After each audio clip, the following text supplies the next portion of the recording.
so anyways, getting into this. Okay, so the main points of this talk are supposed to be practical things, not exact prescriptions of what to do. Okay, so firstly, and this is also like largely empirical. Okay, you will not have a hard time finding exceptions or holes in some of my arguments. You can bring those up in the questions, no problem whatsoever. But in the interest of keeping things simple, it's not nearly as airtight as it could be. Okay, so what are we going to cover? So first of all, how do you end up deciding to use batch processing technologies rather than streaming? And then we'll go through a real live example of a client that I worked with last year and how we went down this journey and the actual technologies that we chose and the decisions that drove them. Okay, so general advice, always start with use cases and work back from there. Okay, at Dare Data, we actually use user stories the same way that you would use them in, like application design. So, for technical workers, you might be tempted to start with the technologies that you know and then work backwards from there to some kind of solution. And while that's nice and you stay in familiar territory, you might miss some really important things. Okay, so rather what you should do is you should start with a combination of data and some kind of business requirements to select a final data interface. So how are people going to be actually using the data? What is that interface actually going to look like? And then work backwards from there to develop your technologies for your data pipelines. Okay, so when selecting an interface, what do you need to do? The first and the most important thing by far is make sure that the end user can actually use it. If the very end of your data pipeline spits something out that the end user can't use, sorry, game over. Okay, choose protocol over technology always. Okay, if you choose a data interface that is like a proprietary technology, like SAP or something like that, rather than an open protocol, that might be something more like SQL or HTTP, is going to lead to technical lock-in and really, really painful migrations later down the line. So be open if you can. And you can future-proof yourself quite well if you just choose the more open technology. If there's something that is open source, has a lot of community behind it, has a lot of people out there in the world that already know how to use it, and it serves your use case equally well as some other option that's more closed, go with the open one. You'll be future-proofing yourself. Okay? And if you follow these guidelines when selecting your final data interface, you will usually end up choosing SQL as your main data interface. Okay? So this is not exactly a protocol, I know, but the implementations of SQL typically share enough amongst their different implementations that if you learn SQL in one, you can typically transfer the knowledge to another one. Okay, so batch or streaming data. So how do you know if you're working with batch or with streaming data? Okay, we can take like a very, very simplified, a bit flawed look at the types of data that you might classify as batch or streaming. And we'll start with streaming. Okay, so streaming technologies are used on data that typically, a lot of the time, comes from sensors. This can just be like temperature or humidity sensors in a brewery or mouse movement tracking on a web page, for example. If you were to represent it in tabular form, usually you have like one column with a timestamp and then a few other columns that measure different dimensions. And also order is really, really important, okay? If you mix up the order of two events and it makes a big difference, you might be in the streaming world. Okay. Also, you will a lot of the time you'll end up measuring, a low number of dimensions. So you might have a whole bunch of rows, a whole bunch of samples, but then only like a couple of dimensions, like X, Y coordinates, or like the HTML element on the page, or something like that. Okay. When you're processing a single data point, if you don't need to look at much of the rest of the data set, just the data points that are near it to do something like, compute a rolling average, for example. You might be in the streaming world. If the data lends itself well to time series visualizations, you might be in the streaming world. Okay, conversely with batch data, this typically comes from some kind of reporting. So you might, put together a report at the end of the day and then deliver this into some kind of database, okay? And then you get all of your rows at the same time rather than a whole bunch of them little by little. Okay, it either does not have a timestamp, or if it does have a timestamp, it's not required to be ordered when visualizing.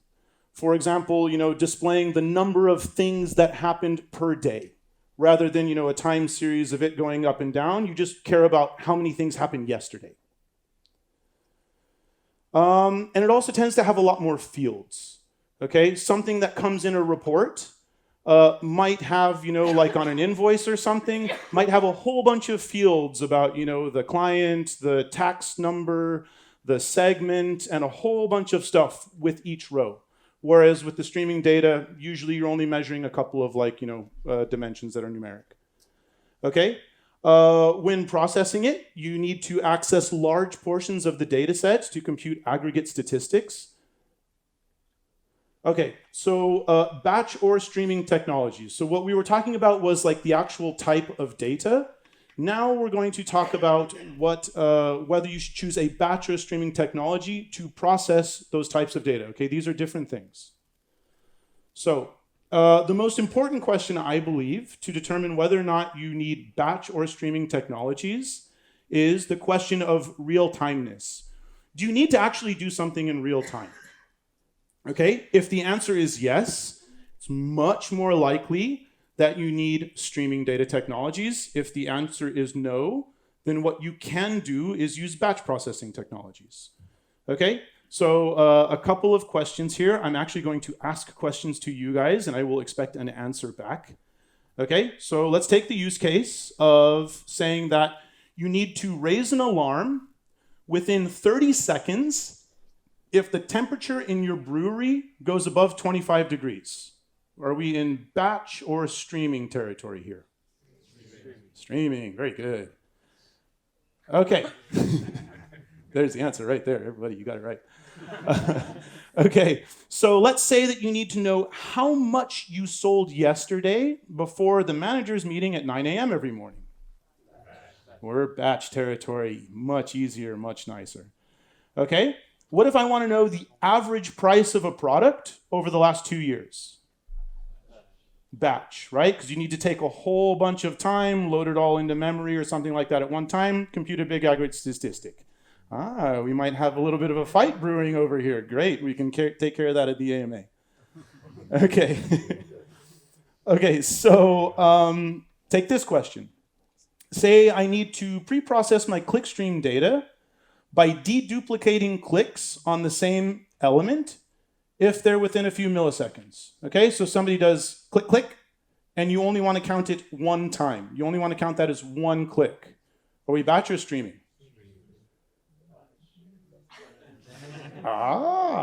This one's a little bit more tricky, okay? This is why this is not a black and white kind of area right here. It really depends upon your use case, okay?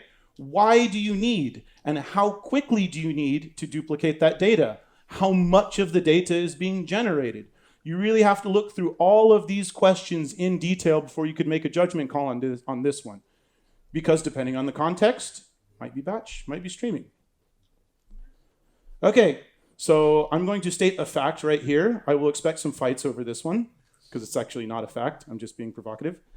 Okay, so I'm going to state as a fact that most use cases can be satisfied with SQL as the interface and pipelines implemented using batch processing technologies, okay? So as the final fundamental data interface, SQL is good, and you can build your data pipeline using batch processing. I am stating the fact that most use cases follow this. Let that sink in. Okay, more fights coming up. This is good. Okay, so now let's talk about actually implementing some batch data pipelines. Okay, I'm going to pick a real live use case from a previous client called Daltix that provides price analytics via web scraping. Okay, give you a little bit of context about Daltix, because remember, we always start with business requirements We never start with technology and work backwards. We always start, because at the end of the day, everybody's a designer, right? You start with generating as much context as possible and then work backwards from there. Okay, so Daltics, they're B2B. Okay, data is their thing. They do data as a service, not necessarily something else. It's not like a web product or something like that. It's actual data. Okay, and they sell their data sometimes via a service or an app, but at the end of the day, the product is always data points that they're selling.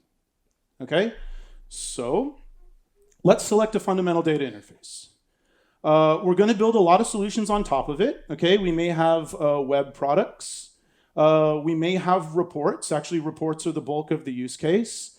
And we need to make the data primarily accessible to analysts that work at Daltics. Okay? Also, since they sell data as their actual product, the closer that we can get their clients to the data, the better it is. Okay? The less infrastructure they have to maintain in between. Okay? Furthermore, their clients, we don't want to make them use a particular programming language. We don't even know if they have IT departments, okay? And we don't know anything about like their actual technical capability when it comes to programming, okay? So we do not get to assume that they can use programming languages, okay?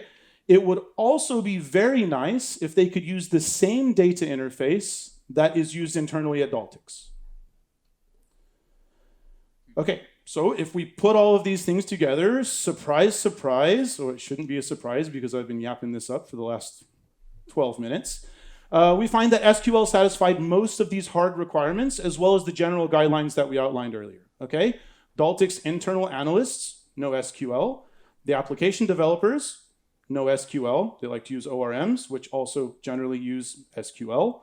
The clients also usually have analysts that know SQL. SQL brings much joy to the world. Okay, now this one, we can fight over this one, right? Okay, so some more business requirements, okay? So about the question of real-timeness, all right? If we really need to decide whether or not we should use streaming or batch processing technologies, the biggest question, as we said earlier, is the question of real-timeness, okay? The clients don't need real-time.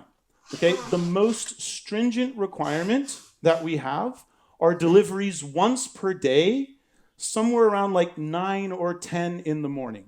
This is the highest frequency of reports that we send that get sent to the clients, okay? Like once per day. Most of them actually receive once per week or once every other week. Okay? So, like most of the use cases that happen in the real world, we end up working with batch technologies, okay? So given that all of the raw data has typically been scraped before 7 a.m., we're very, very, very clearly in batch territory because we have several hours to finish processing that data from when it gets collected at 7 a.m. to when it gets delivered to the client, okay? The raw output of the scrapers is JSON, which is really, really nice. And the business cases, most of the business cases are satisfied by taking the JSON structures and flattening them into tabular ones. Okay, we have one fun little extra requirement where we need to actually, execute some logic to do some NLP on the unstructured fields to turn promo strings into actual discount levels. Okay. So I'm going to pick up the pace a little bit here. Okay, so let's talk about the actual pipeline that we built to solve this now.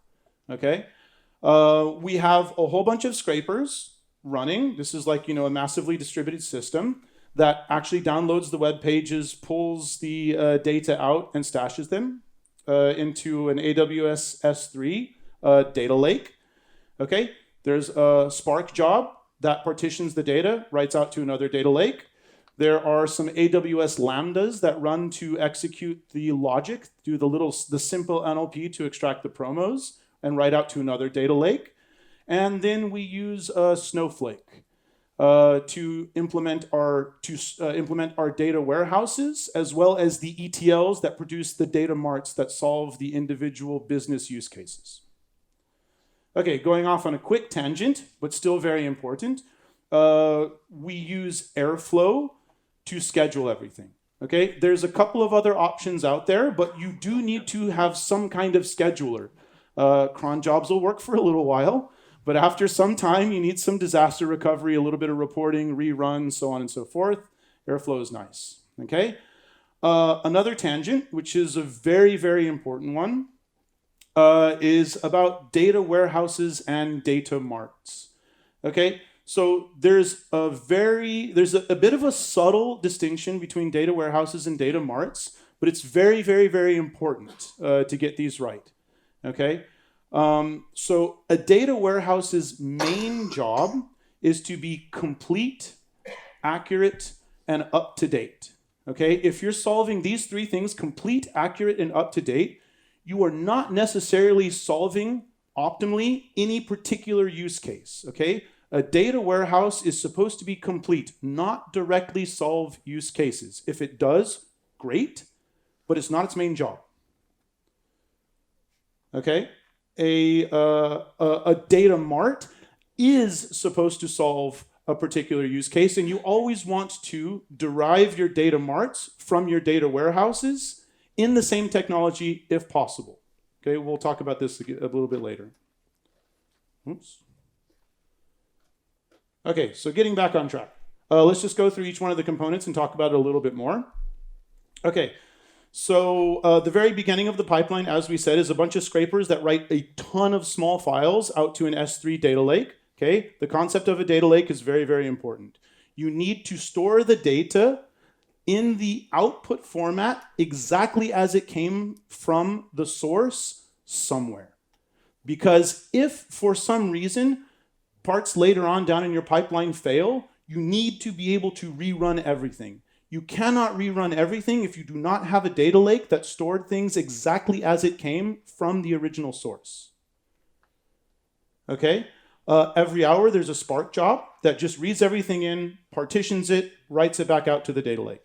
Okay, in a more optimized format. So we go from tons and tons of little files to still a lot, but less files that are more organized. And the Spark job is pretty much entirely for this. Okay, couple of simple deduplications and transformations as well.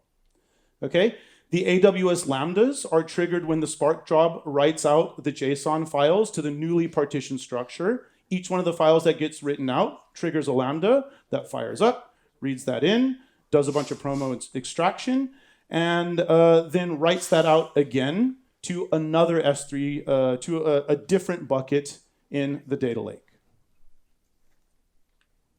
Okay? And then at this point, we are ready to move from the data lake to the data warehousing and data mart technologies. That has an SQL interface.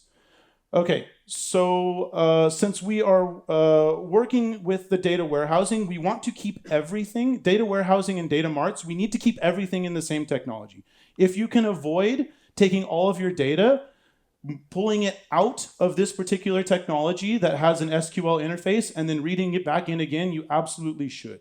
So what we do is we just write lots of self-service ETLs that create data marts from the data warehouses. And this is really, really super important because having the last part of your data mart creation being an SQL means that it's self-service. So you don't need to train a whole bunch of people on new technologies on how to make their data marts. They can generally make it themselves if they already know SQL, which is great because then the data engineers have a lot less work to do. Everything that I just said. Oh, yes. One more time. It's much better if you can write all of your ETLs in SQL, also because it will keep you from getting locked into proprietary technologies. You can it's still painful to migrate from one implementation of SQL to another one, but much less painful, much less painful than completely changing your technology. Okay, so a couple of learnings since I was at Daltix. They will soon be replacing Spark and Lambdas with Dask. that uses AWS batch as a backend. Okay, the Spark code and the Spark clusters were just too much of a hassle to maintain for the simple use case that they were being used for. Okay, and then there just were not enough use cases of Lambdas to justify having, introducing another part in the stack, another technology into the stack. Okay, so the conclusions, start with your business requirements, then select your technologies, always prefer protocol to technology, and always, and batch processing covers the vast majority of use cases. Okay, with these facts right here, with these knowledge right here, you can select a lot, you can cover lots and lots of use cases that generate a lot of business value. So we're not doing the questions. So that's it.